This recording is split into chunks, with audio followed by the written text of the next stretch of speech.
12월 셋째 주일입니다. 오늘은 대림절 일째 주일이 되겠습니다. 1장 찬송으로 예배로 나아가겠습니다.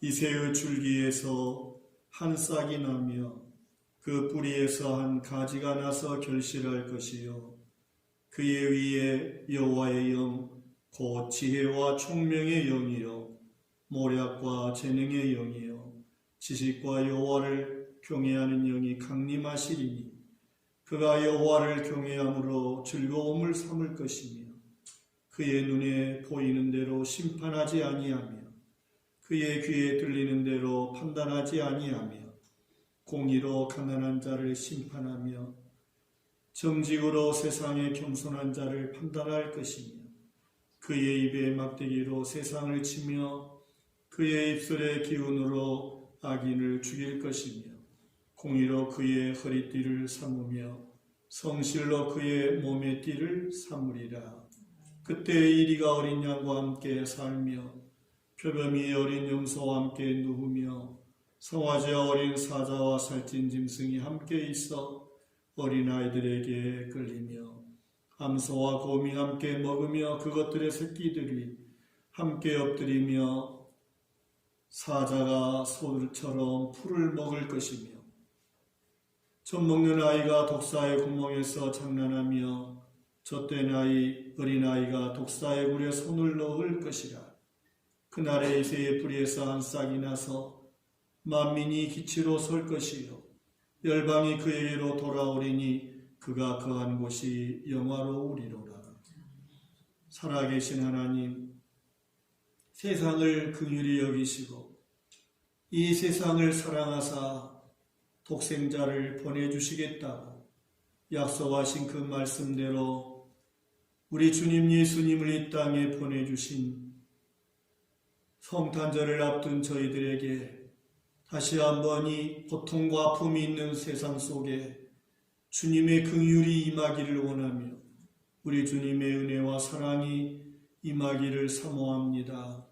특별히 우리의 심령 속에 생명으로 임재하셔서 하늘의 생명을 품고 기뻐하며 감사하며 노래할 수 있는 귀한 절기가 되게 하여 주시고 진실로 우리의 예배가 우리 하나님을 영화롭게 하고 기쁘시게 하는 예배가 될 뿐만 아니라 우리의 삶이 하나님께 영광을 돌리는 삶이 되도록 은혜를 베풀어 주시옵소서.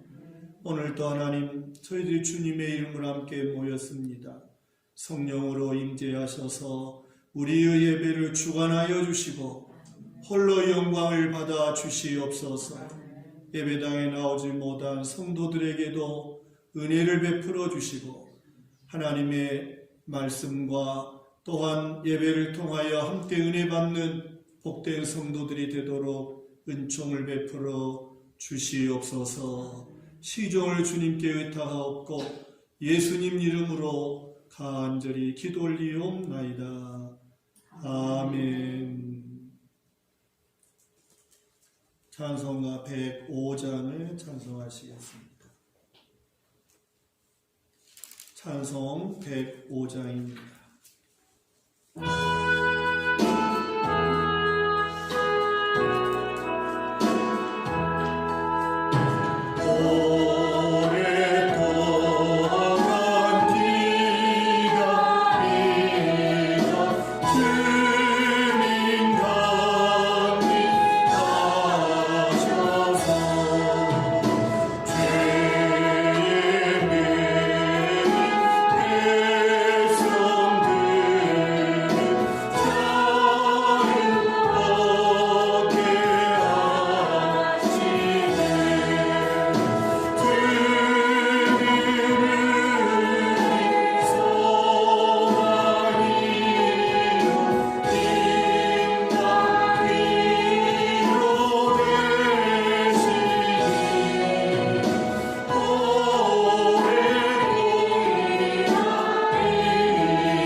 천지를 만드신 하나님 아버지를 내가 믿사오니 그 외아들 우리 주 예수 그리스도를 믿사오니 이는 성령으로 잉태하사 동정녀 마리아에게 나시고 본디오 빌라도에게 고난을 받으사 십자가에 못 박혀 죽으시고 장사한 지 사흘 만에 죽은 자 가운데서 다시 살아나시며 하늘에 오르사 전능하신 하나님 우편에 앉아 계시다가 저리로서 산자와 죽은 자를 심판하러 오시리라.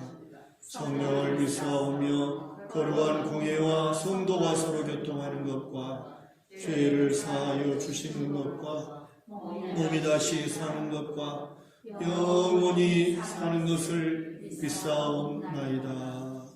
아멘. 120장입니다.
하나님 말씀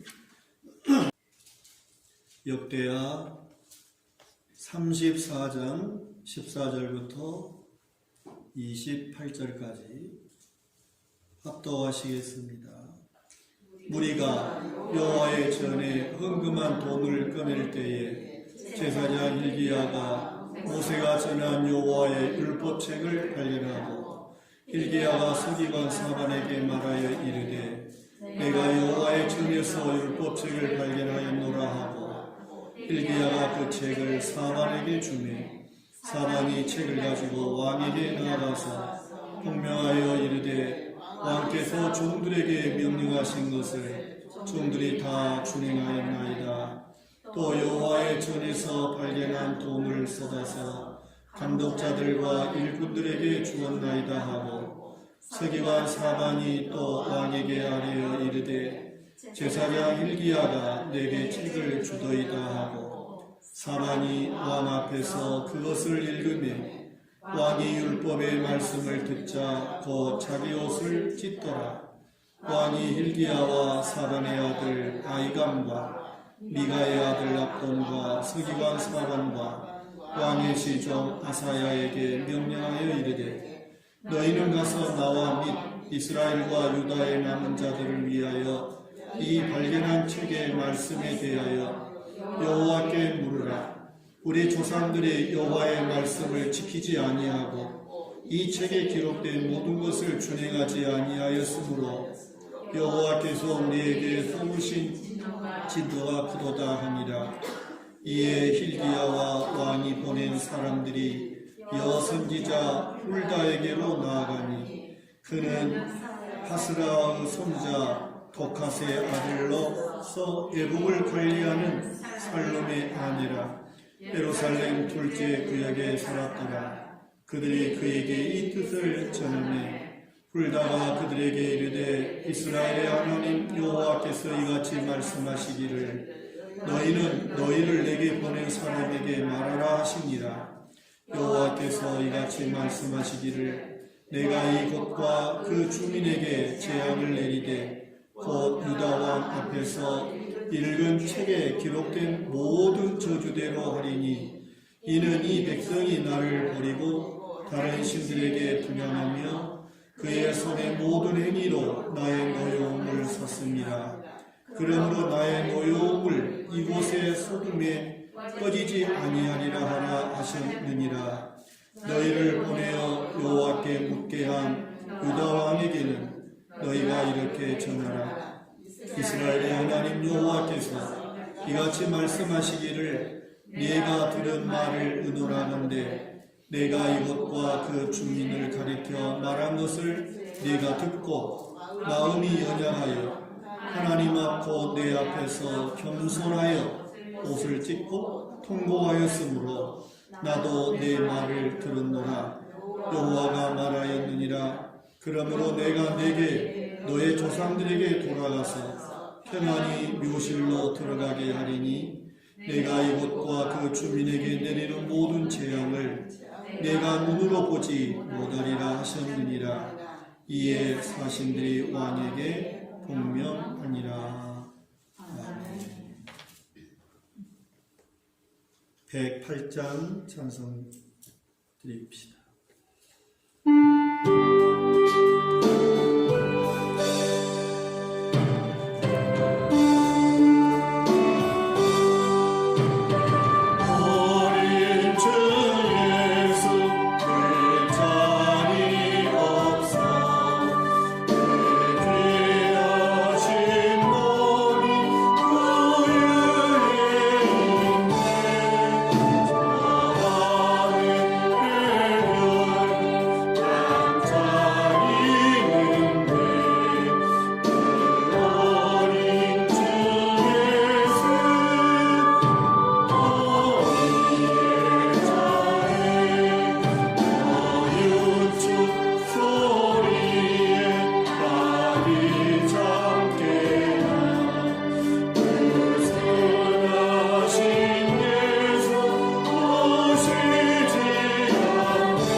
은혜가 풍성하신 하나님, 오늘도 우리를 사랑하시고 이처럼 예배할 수 있도록 인도해 주심을 감사드립니다. 이 모든 것이 하나님께서 베풀어 주신 은혜인 것을 고백합니다. 우리 심령 속 중심에 임재하셔서 진실로 우리의 왕이 되시고 우리의 생명의 근원이 되시고 우리의 삶의 표대가 되어주시기를 간구합니다.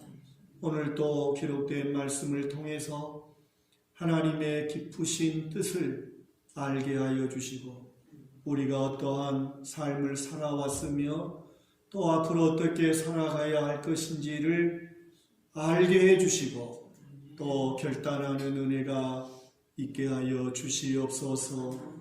먹든지 마시든지 무엇을 하든지 하나님께 영광을 돌리는 저희들의 삶이 되도록 역사하여 주시옵소서. 예수님 이름으로 감사드리며 기도 올리옵나이다. 아멘. 역대하 말씀이 오늘 말씀으로 이제 막을 내릴 것 같습니다. 유다의 제16대 왕은 요시야가 되겠습니다. 오늘 34장 1절의 말씀에 보면 이 요시야가 왕위에 올랐다. 그 시기는 주전 640년이라고 말하고 있습니다. 요시야의 아버지는 아몬입니다. 아몬은 왕이 되어서 하나님 보시기에 악을 행하다가 왕위에 오른 지 2년 만에 그 나이 24살에 신하들의 반역으로 말미암아서 살해를 당했다고 하는 말씀을 33장 21절 이하에서 말씀해 주시고 있습니다. 이렇게 갑자기 이 아몬이 죽게 됨으로써 백성들이 그 반역자들을 다 처치하고 그의 아들 요시야를 이제 요아스, 그 아들 요아스를 유다 왕으로 이제 추대를 하게 됩니다. 그때 요아스의 나이가 8살 나이였다. 그렇게 34장 1절에 말씀합니다. 8세라 그렇게 말씀하죠. 그래서 8살에 왕이 된 8살에 왕이 돼 가지고 31년 동안 왕직에 있었다고 말씀하고 있습니다. 이제 이 요시야는 31년 동안 왕직을 수행하면서 하나님 보시기에 정직하게 행했고 또 그 조상 다윗의 길을 걸었다. 좌우에 치우치지 않았다. 이렇게 먼저 평가를 하지요. 그게 34장 1절과 2절의 말씀입니다. 이 요시야는 왕위에 오른 지 이제 8년째, 그러니까 그 나이가 16살이 되겠죠. 그 16살, 8년째 되던 해에 다윗이 섬겼던 하나님을 찾게 되었다 하는 3절의 말씀을 볼 수 있어요. 그래서 아직도 어렸었지만 곧 왕위에 있은 지 8년에 그의 조상 다윗의 하나님을 비로소 찾았다. 누구를 찾았다고요? 그래요. 여호와 하나님을 찾았다. 이렇게 말씀하고 있습니다. 참 어린 나이죠. 그 하나님을 찾았다라고 하는 그러한 표현은 이 요시야가 하나님을 인격적으로 만나는 어떤 그런 체험이었을 것이다라고 학자들은 말하고 있습니다. 그러니까 참 다윗의 섬겼던 그 하나님, 참으로 그 백성들이 택함을 받은 그 하나님의 택함을 받은 백성들인데 그 하나님을 이렇게 찾았다고 하는 것은 인격적으로 하나님을 만나는 그런 체험이었다고 말씀하고 있습니다. 그리고 왕위에 오른 지 12년이 되는 해에 3절의 말씀에 20세가 되겠죠. 20세에 종교개혁을 시작하게 됩니다. 할아버지 므낫세, 아버지 아몬이 통치하는 기간은 전체적으로 57년입니다. 계산을 해보면 이 57년 동안 예루살렘은 완전히 더러워져 있습니다. 온갖 우상들이 다 들어와 있었습니다.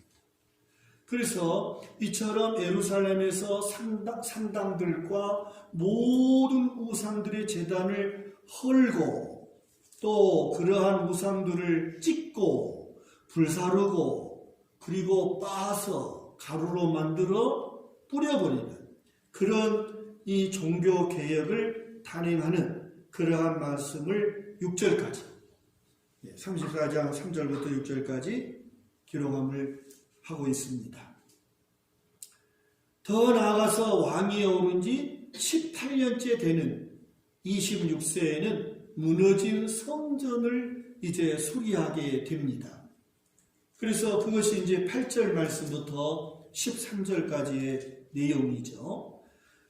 이처럼 요시야 왕은 이 사반, 마세야, 여와다 세 명의 관리들을 파견하게 되고요. 이 세 사람은 이스라엘과 또 유다 주민들에게 거둬들인 헌금을 대제사장 hil기야에게 전달을 하면서 성전 수리를 이제 착수하게 되는 말씀입니다. 그런데 성전을 수리하던 중에 대제사장 hil기야가 성전 그 헌금함을 이렇게 꺼내는데 그 헌금함 속에서 율법책을 발견하게 됐다 하는 말씀이 오늘 34장 14절 말씀부터 기록되어 있습니다. 율법책을 발견하고 그 율법책을 이제 요시야 왕에게 전달을 하게 되고 서기관 사반이 왕 앞에서 발견한 율법책을 읽을 때 이 요시야 왕은 자기의 왕복을 찢고 통곡하는 그런 이 반응을 보이는 모습을 우리에게 말씀하고 있습니다. 이처럼 이 요시야 왕은 지난 18년 동안 왕직에 있으면서 정직하게 그가 행하고 또 우상들을 척결하고 또 하나님의 성전을 보수하는 등 그런 종교개혁을 진행해 왔지만 14절의 말씀을 근거해서 본다면 하나님의 말씀이 없는 상태에서 했다고 볼 수밖에 없겠죠. 그렇죠. 네, 그래서 분명히 지난 18년 동안 왕으로서 왕직을 감당했지만 그는 자기 마음에 옳은 대로 아마 자기 생각에 옳은 대로 행했을 것이다. 그렇게 볼 수밖에 없다 하겠습니다. 바로 그것이 율법책이 참 없는 그런 상태였다고 하는 것이죠. 그래서 여러분 우리가 하나님의 말씀이 없이 신앙생활을 한다고 하는 것은 상상할 수가 없어요. 하나님의 말씀은 우리가 나아가야 할 방향을 제시해 주시고 하나님의 말씀은 우리가 바라보아야 할 목표를 말씀해 주시고 우리가 어떻게 행동해야 할 것인지에 대한 기준이 되는 것이잖아요.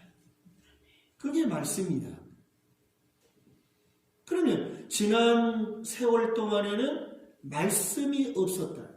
율법책을 발견하고 그 율법책에 기록된 말씀을 이 요시야 왕이 듣고 자기의 왕복을 찢으며 애통하고 통곡했다 하는 것은 무엇을 우리에게 의미하고 있는 것일까 하는 걸 생각하게 보지 않을 수가 없는 거죠. 그래서 이처럼 이제 하나님의 말씀을 발견한 후에 아마 이 요시야 왕은 분명히 자기 자신을 비추어 봤을 것이다. 지나온 세월 동안 내가 한다고 했는데 잘못한 것이 없었는가? 아마 말씀을 발견한 후 그 말씀을 읽고 자기를 비추어 봤을 것이고 또 자기 백성과 자기 나라를 다시 한번 비춰보는, 더듬어보는 어떤 그런 시간이 되었을 것이라는 거예요. 그래서 하나님의 말씀의 어떤 기준에서 벗어난 어떤 그런 부분을 발견했지 않았겠는가 하는 생각을 하게 됩니다. 여러분, 우리의 인생의 방향, 나의 인생의 방향이 지금 어디를 향하여 가고 있습니까? 하나님의 말씀의 근거에서 하나님이 원하시는 방향으로 가고 있는가? 또 우리가 바라보는 목적, 우리 인생의 목적, 우리 신앙생활의 어떤 목적, 이런 부분도 말씀에 근거한 나의 신앙생활의 목적이 되고 있는가 하는 거죠. 내가 모든 생각이나 또는 어떤 선택이나 결정하는 모든 것에 있어서 그 기준이 무엇인가? 정말 말씀이 기준이 되고 있는가? 하는 이런 부분도 오늘 이 요시야 왕이 발견한 하나님의 말씀을 들을 때 자기 옷을 찢고 통곡했다고 하는 그 말씀 속에 다 들어갔다고 볼 수 있어요. 과연 저와 여러분의 인생의 이 방향과 또는 목표와 우리의 모든 것에 대한 결정의 기준이 무엇인가 하는 것이죠. 그걸 생각하게 하는 말씀입니다.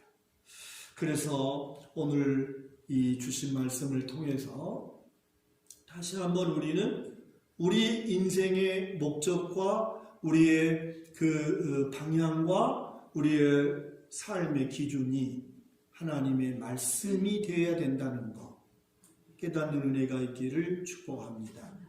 그래서 정말 우리가 옷을 찢는 게 아니라 마음을 찢고 우리의 생각을 다시 재정비하여 하나님이 원하시는 인생을 살아갈 수 있는 우리의 남은 삶이 되기를 축복합니다. 그래서 올바른 신앙으로 발전되어 가는 그런 은혜가 너무나 필요하다 하겠습니다. 무엇보다도 첫째로 우리는 말씀을 발견해야 될 줄로 믿습니다. 뭘 발견해야 된다고요? 말씀입니다. 말씀. 하나님의 말씀을 발견하는 우리의 모든 삶이 되어야 되겠다 하는 것이죠. 우리 삶 속에 말씀이 발견돼야 됩니다. 그렇지 않습니까? 그리스도인이 말씀이 없이 하나님의 말씀이 없이 산다고 하는 것은 그건 올바른 신앙이라고 할 수 없어요. 분명히 말씀이 발견되는 우리의 삶이 되어야 된다 하는 것이 그래서 성전을 수리하던 중에 발견된 율법책에서 이 바른 믿음의 정당성, 성전을 수리하는 정당성이 뭐냐? 성전을 고치는 근거가 뭐냐? 뭐 이런 게 되겠죠. 근거, 어떤 정당성, 우리 신앙의 정당성? 오늘 내가 예배당에 나가서 예배 드리는 근거가 뭐냐? 하는 이런 것도 굉장히 중요하죠. 그래서 이처럼 말씀이 발견되어서 그 말씀에 근거한 그런 우리의 신앙생활이 되시기를 소망하고 축복합니다.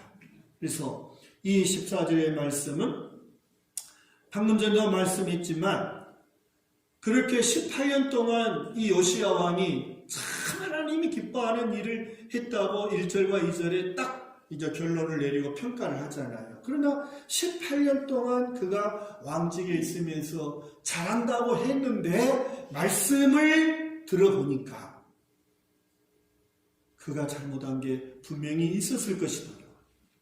그래서 옷을 찢었을 것이지. 괜히 그렇게 했을까요? 뭐 쇼를 한 것입니까? 그게 아니잖아요. 왕으로서 정말 하나님 앞에서 자기를 돌아볼 때에 이게 합당하지 못했던 그런 점들을 발견했을 것이고 우리가 이 말씀을 생각하면 사사기 마지막 장 마지막 절의 말씀에 보면 사사기 시대에는 왕이 없으므로 사람들이 자기의 소견에 옳은 대로 행하였더라라고 사사시대의 상황을 결론을 지어요. 자, 우리 속에 왕이신 우리 주님, 왕이신 우리 하나님, 그 주님이 내 안에 없으며 다른 것이 나를 지배하게 되고 나를 다스리게 되고 나를 이끌어가게 된다라고 하는 것이죠. 아마 요시야 왕도 잘한다고 했지만 그가 18년 동안에 했던 그러한 일들을 분명히 돌아보면서 하나님 앞에 부끄러웠던 어떤 그런 부분들을 그가 회개하고 고백했을 것이다. 그렇게 볼 수밖에 없습니다. 자, 므낫세와 아버지 아몬이 우상 숭배로 인해서 굉장한 그 박해가 있었다는 거죠. 그러니까 그런 박해 동안에 57년여 동안을 하나님이 없는 나라였잖아요. 그러니까 그 4절 말씀부터 보면 그 우상들이 얼마나 많습니까? 아세라, 몰렉, 이런 우상, 태양상, 이런 것들이 많잖아요. 그러니까 그런 그 세월 동안에 많은 박해를 통하여 지금과 같은 이런 성경책이 어디가 있겠어요. 당시에는 전부 다 양피 가죽에다가 이렇게 서기관들이 일일이 먹으로 써서 보관한 어떤 그런 말씀이었을 것이고, 그거 다 있는 게 아니라 정말 귀했지 않겠습니까? 정말 귀한 것이고, 그런 박해 속에서 분명히 율법책은 이렇게 박해를 받아서 불태워지기도 했을 것이고 소홀히 여기고 버려지게 됐을 것이고, 그러다 보니까 말씀이 희귀하게 됐겠죠. 말씀. 그래서 이 율법책을 발견했다고 하는 것이 지금 우리로 상황 보면은 그게 대단한 일입니까? 그러나 이 요시야 시대 자기 아버지와 할아버지 때에 그런 우상 숭배와 하나님을 버렸던 그런 그 상황에서 그 두루마리 율법책이 발견됐다고 하는 것은 정말로 귀한 일이었다는, 어마어마한 일이었다는 거죠. 그런 상황을 우리가 그려볼 수가 있다는 거예요. 그래서 여러분, 우상 숭배와 하나님을 떠난 삶의 상태라고 하는 것은 말씀이 없는 사람, 말씀을 방치하고 무시한 상태는 우상 숭배와 다를 바가 없고, 말씀을 무시하고 방치하는 상태는 하나님을 떠난 그런 삶의 상태라고 말할 수밖에 없다는 거예요. 교회를 나가지 않고 예배는 드리지 않지만 당신의 종교가 뭐예요? 그러면 기독교라고 말하는 사람들이 있어요, 없어요? 있지요. 교회 나가지 않고 예배도 드리지 않으면서 하나님을 믿는다는 사람이 있어요. 많이 만나볼 수 있어요. 여러분, 그 자기 주관적인 믿음이에요. 자기 주관적인 하나님이에요. 말씀의 근거가 없이, 말씀의 당위성이 없이 하나님을 믿는다 하는 것은 그건 올바른 신앙이 아니에요. 그건 믿음이 아니에요. 그건 그리스도인이 아니고 성도가 아니죠. 말씀이 기반이 된 어떤 자기 주관이 있어야 되죠. 그게 올바른 믿음이죠. 말씀에 기반이 없는 자기 주관적인 믿음은 엉터리 믿음. 하나님이 원하시는 믿음이 아니고 성경이 말하는 믿음이 아니라는 거죠.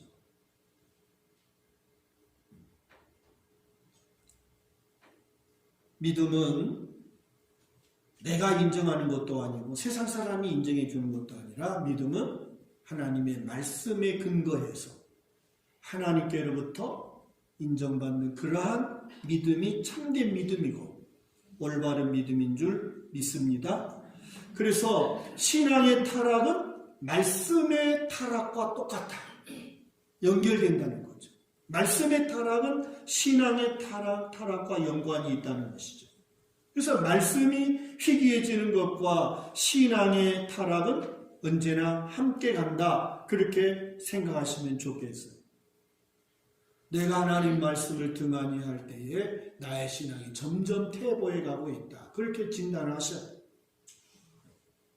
하나님의 말씀이 발견되지 않는 나의 삶은 내가 하나님을 믿는다고 하지만 정상적인 믿음을 할 수 없어요. 언제나 말씀이 내 속에서 발견되고 내 속에서 말씀이 회복돼요. 그래야 나의 신앙생활이 회복되고 그리고 우리의 삶에 어떠한 생명력이 임하게 됨을 믿습니다. 고린도전서 15장 2절로 4절에 고린도 교회를 향해서 사도 바울께서 하시는 말씀이 있죠. 고린도서 15장은 부활장이잖아요. 그래서 부활이 없다고 하는 사람들을 향하여서 바울이 만난 예수님을 증거하잖아요. 거기 이렇게 되어 있어요. 너희가 만일 나의 전한 그 말을 굳게 지키고 헛되이 믿지 아니하였으면 이로 말미암아 구원을 얻으리라. 내가 받은 것은 먼저 너희에게 전하였노니 이는 성경대로 그리스도께서 우리 죄를 위하여 죽으시고 장사 지낸 바 되었다가 성경대로 사흘 만에 다시 살아나사 여러 사도들에게 보여주시고 그리고 맨 나중 만삭되지 못하여 난 자 같은 내게도 보이셨다. 대단히 중요한 말씀이죠. 그러니까 언제나 성경 말씀이 근거되어서 우리의 삶이 이루어져야 됩니다. 성경대로 주님이 오셨어요. 성경대로 예수님이 십자가에 죽으시고 성경대로 부활하시고 그리고 성경대로 다시 주님이 오실 거예요. 우리 이처럼 하나님의 말씀, 그 말씀이 우리에게 발견되는 은혜가 충만하시기를 축복합니다. 어떤 말씀, 66권 가운데 어떤 말씀이 되었든지 간에 여러분의 삶의 그 방향이 되고 목적이 되고 우리의 모든 결정하는 그 선택의 기준이 될 수 있는 말씀이 꼭 있기를 축복합니다. 말씀이 발견돼야 돼요. 발견되지 않으면 안 돼요. 그 말씀이 발견될 수 있기를 축원합니다. 바울 사도로 주신 그러한 말씀들은 너무나 우리에게 중요한 내용들이 많이 있죠. 고린도 전서 15장 10절 같은 그러한 말씀입니다. 나의 나 된 것은 내가 아니고 하나님의 은혜로 된 것이다. 너무 중요한 말씀. 내게 주신 그의 은혜가 헛되지 아니하기 위해서 그는 다른 사도들보다 더 많이 수고하지만 그 수고한 그것까지도 자기가 한 것이 아니고 나와 함께 하신 하나님의 은혜다. 이런 말씀들이 우리 속에서 발견되기를 바랍니다. 네. 하나님이 나 같은 것을 사랑해서 독생자를 주셔서 믿게 하시고 하나님의 자녀가 되게 하신 그러한 주옥 같은 말씀들이 늘 발견되어야 우리의 삶의 생명력이 우리 주님의 은혜가 충만하게 더 나아질 줄로 믿습니다. 두 번째로는 자기 옷을 찢었다 그랬어요. 자기 옷을 찢었다. 율법의 말씀을 듣자 이 요시야 왕은 겸손히 자기 옷을 찢고 통곡했다고 오늘 19절에 말씀하고 있고 27절에 여선지자 훌다를 통하여서 하나님이 그걸 다 보고 계셨네요. 다 알고 계셨네요. 그랬죠?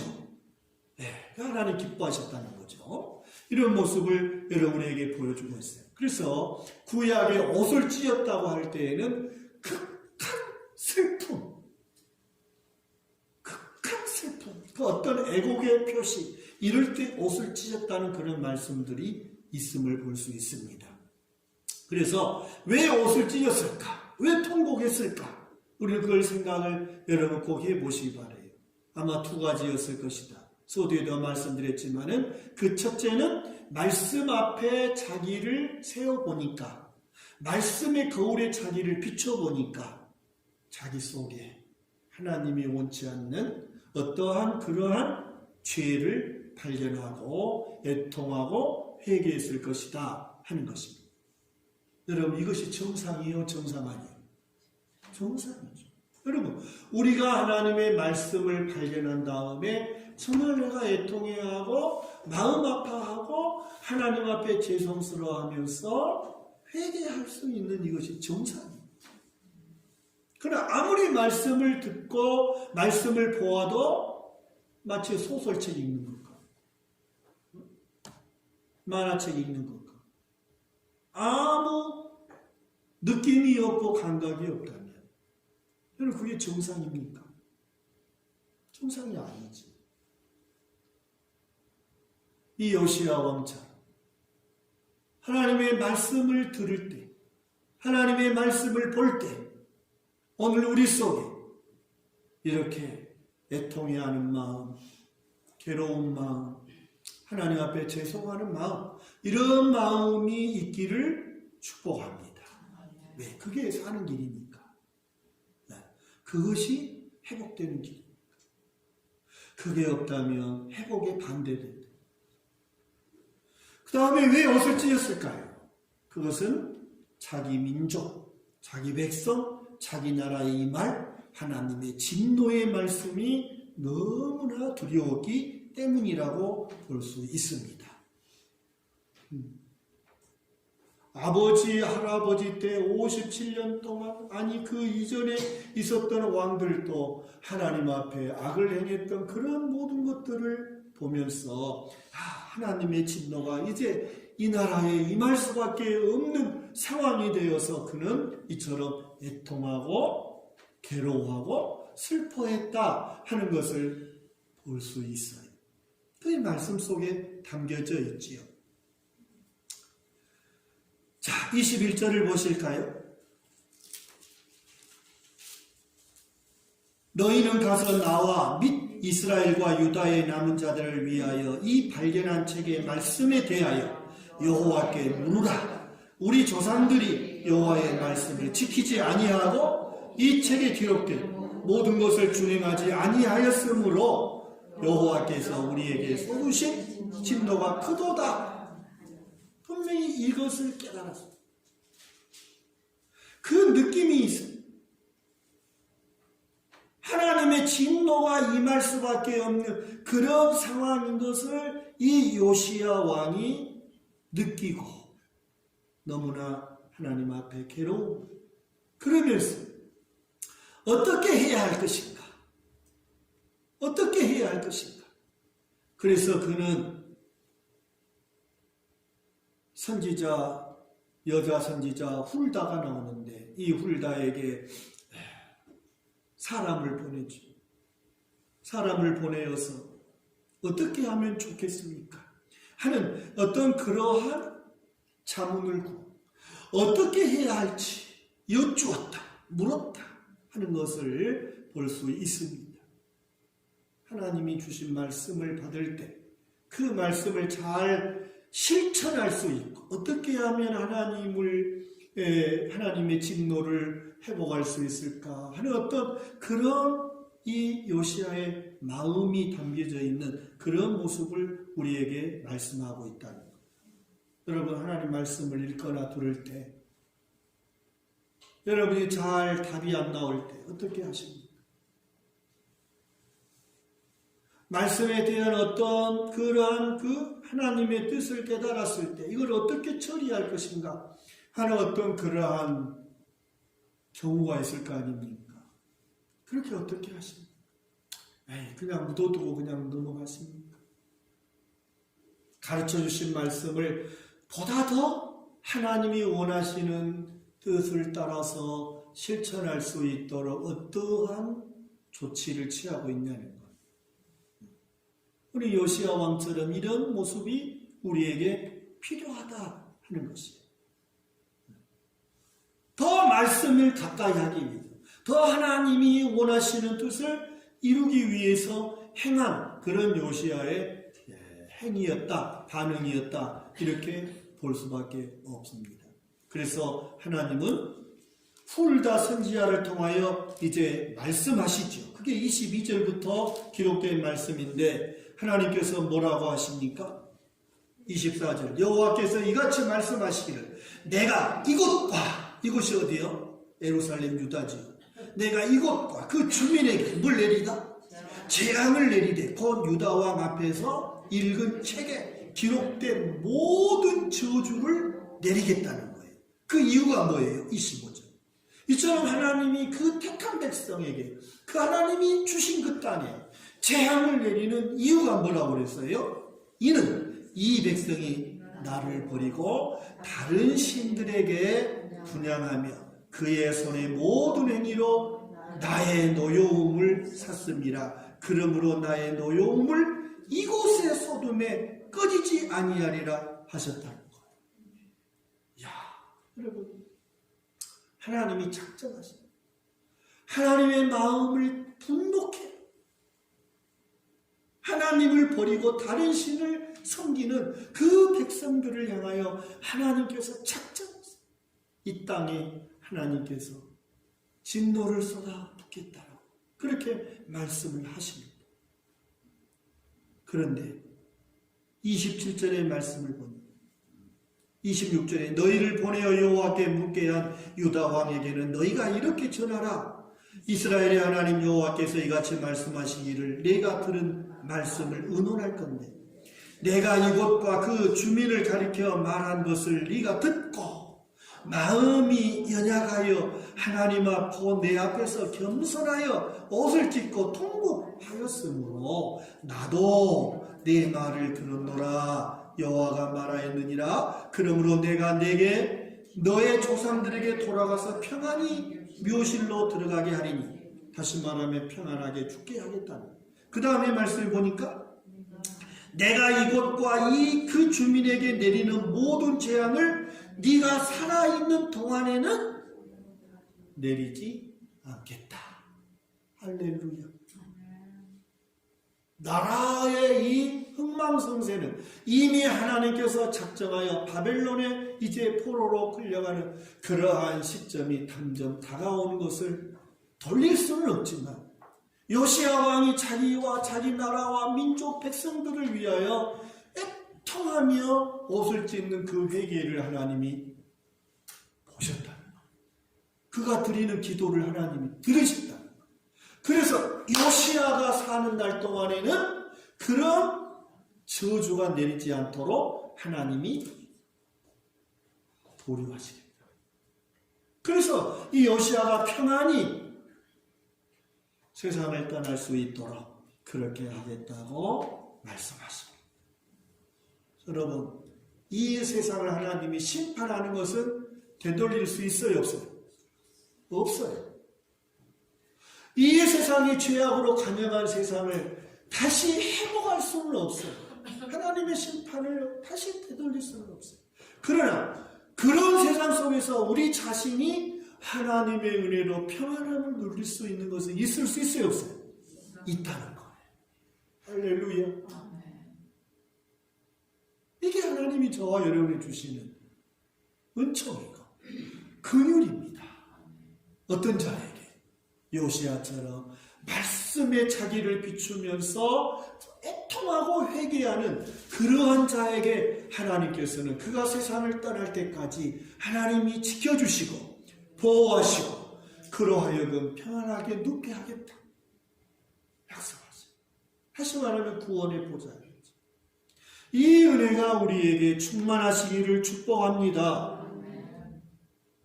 그래서 시편 1편에도 복 있는 사람은 악인의 꾀를 쫓지 아니하고 죄인의 길에 서지 아니하고 오만한 자리에 앉지 아니한다.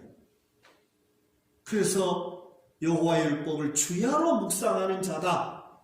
이런 사람은 시냇가에 심은 나무와 같이 시절을 쫓아서 열매를 맺는 그 잎사귀가 마르지 아니하고 그렇게 말씀하시고 있어요. 그러면서 하나님께서 죄인이 의인의 해중에 들지 못하게 할 것이고 악인은 반드시 심판을 당하게 할 것이다. 절대로 의인을 악인과 함께 멸하지 않는다 그랬어요. 할렐루야.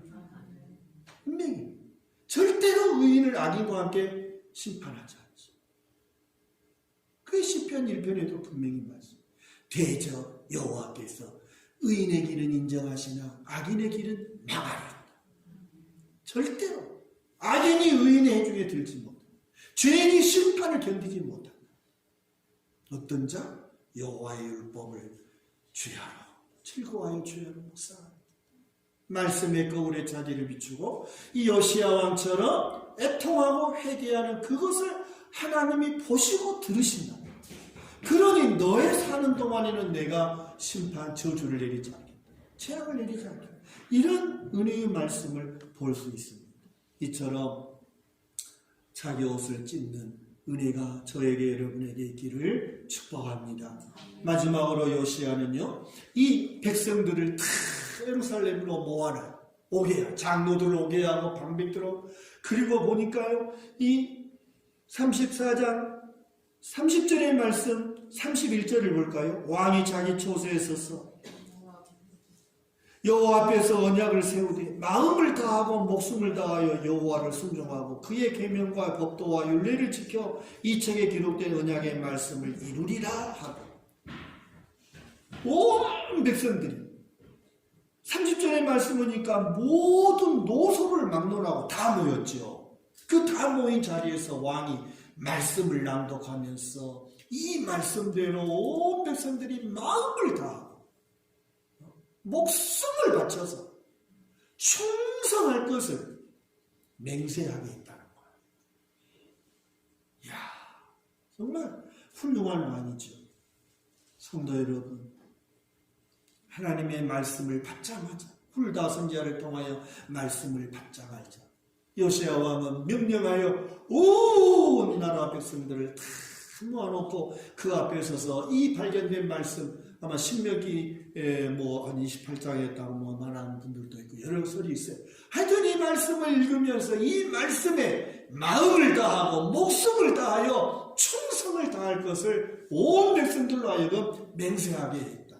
그래서 33절이 중요해요. 다 같이 읽어봅시다. 이와 같이 요시야가 이스라엘 자손에게 속한 모든 땅에서 가증한 것들을 다 제거하여 버리고 이스라엘의 모든 사람으로 그들의 하나님 여호와를 섬기게 하였으므로, 그 다음에 중요하죠. 요시야가 사는 날에 백성이 그들의 조상들의 하나님 여호와께 복종하고 떠나지, 이거예요. 누가 사는 날 동안에? 하나님을 진실로 말씀을 사모하며 경외하는 요시야가 사는 날 동안에는 백성들이 하나님 앞에 충성을 다하고 하나님을 떠나지 아니하였더라. 우리에게 이런 은혜가 있기를 축복합니다. 성도 여러분, 다 잘하고 있는데 말씀이 없다고 한다면 아무 소용이 없어요. 모든 것을 다 하고 열심히 했지만 말씀이 근거가 되지 아니하면, 말씀이 없는 그러한 우리의 신앙생활이라고 하는 것은 상상할 수가 없어요. 다 헛된 거예요. 말씀이 근거가 돼요. 하나님의 말씀에 입각하여 우리의 신앙생활을 이루어 갈 때 하나님이 기뻐하시고 반드시 은혜가 임하게 된다 하는 것입니다. 우리는 이 대림자, 나를 창조하시고 나를 구원하시기 위해서 세상을 창조하신 하나님이 사람의 몸으로 이 땅에 오셔서 십자가에 죽기까지 저와 여러분을 사랑하셨습니다. 우리를 살려내셨습니다. 우리는 그 하나님 앞에 오늘 이 요시야와 온 유다 백성들이 함께 모여 하나님 앞에 마음을 다하고 목숨을 다하며 충성할 것을 맹세했던 것처럼 대림절이 왜 필요합니까? 나를 구원하기 위해서 오신 그 예수님을 진실로 사랑하겠다. 내가 마음을 다하고 목숨을 다해서 충성하리라. 나의 왕으로 진실로 내가 영접. 아까 불렀던 찬송, 오 베들레헴 작은 걸로 잠들었느냐. 그러나 그 속에 주님이 오십니다.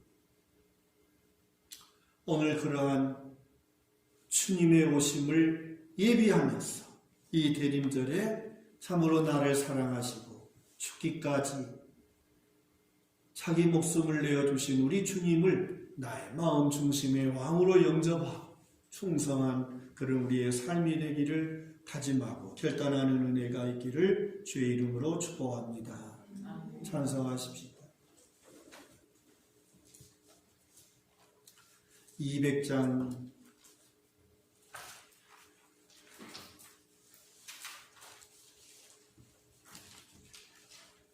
달고 오묘한 그 말씀은 생명의 말씀입니다.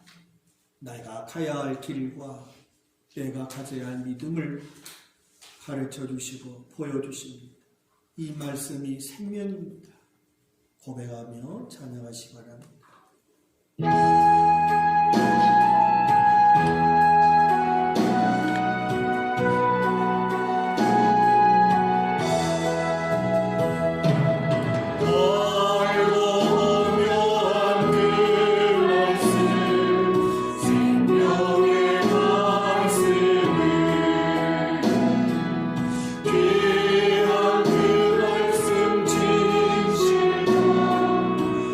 생명의 말씀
주신 말씀을 통하여 우리 자신을 비추어 보게 하시고 우리의 남은 생애를 하나님의 기쁘신 뜻대로 방향을 잡고 목표를 바라보며 나아가게 하심을 감사합니다.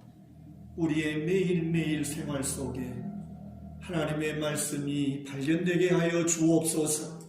그 말씀이 발견되어 말씀 앞에 나를 깨트리게 하시고 나의 생각을 새롭게 주께로 향하게 하시고 하나님이 기뻐하시는 말씀에 근거된 삶을 살아가게 부족함이 없도록 우리 모든 성도들을 복되게 하여 주시옵소서. 하나님 앞에 이 시간도 몸과 시간과 물질을 정성을 다하여 드립니다. 이 모든 것이 하나님 아버지께로부터 우리에게 왔음을 고백합니다. 그 은혜를 감사하여 우리 아버지께 또한 정성을 다하여 드리오니 연락하여 주시고 요시아의 기도를 들으시고 그의 통하는 마음을 보신 아버지, 그의 사는 날 동안 평안하게 하시고 그의 사는 날 동안 재앙을 내리지 않겠다고 약속하신 은혜가 우리 성도들의 삶 속에도 그대로 적용되게 하여 주시옵소서. 코로나19로 인하여 하루에 1000여 명의 확진자들이 나오고 있는 이 어려운 상황 속에서도 아버지의 보호가 있게 하시고 아버지의 지키심이 경험되게 하셔서 감사가 충만한 삶이 되도록 역사하여 주시옵소서. 아버지 일터를 복되게 하여 주시기 원합니다. 그리하여 메마르지 않게 하시고 주께서 주신 사명을 감당하기에 부족함이 없도록 풍성한 은총을 베풀어 주시옵소서. 주님의 오심을 기다리는 이 성탄절을 맞이하는 그러한 이 대림절에 진실로 내 마음 중심에 예수님을 왕으로 모시는 그러한 절기가 되도록 각 사람 마음속에 은혜를 베풀어 주시옵소서. 우리를 구원하시기 위하여 하늘 보좌를 버리시고 이 땅에 오신 우리 주님 예수 그리스도의 은혜와 독생자를 내어주신 하나님 아버지의 지극하신 사랑하심과 험하고 어두운 세상 속에서 늘 빛으로 비춰주시고 말씀을 깨닫게 하시고 보호하시고 지키시는 성령의 교통하심이 함께 배드린 성도들 머리머리 위에 또한 온라인으로 예배하는 성도들 머리머리 위에 자녀들과 가정과 직장과 일터 위에 우리나라와 민족 위에 영원토록 함께 계시옵기를 간절히 축원하옵나이다. 아멘.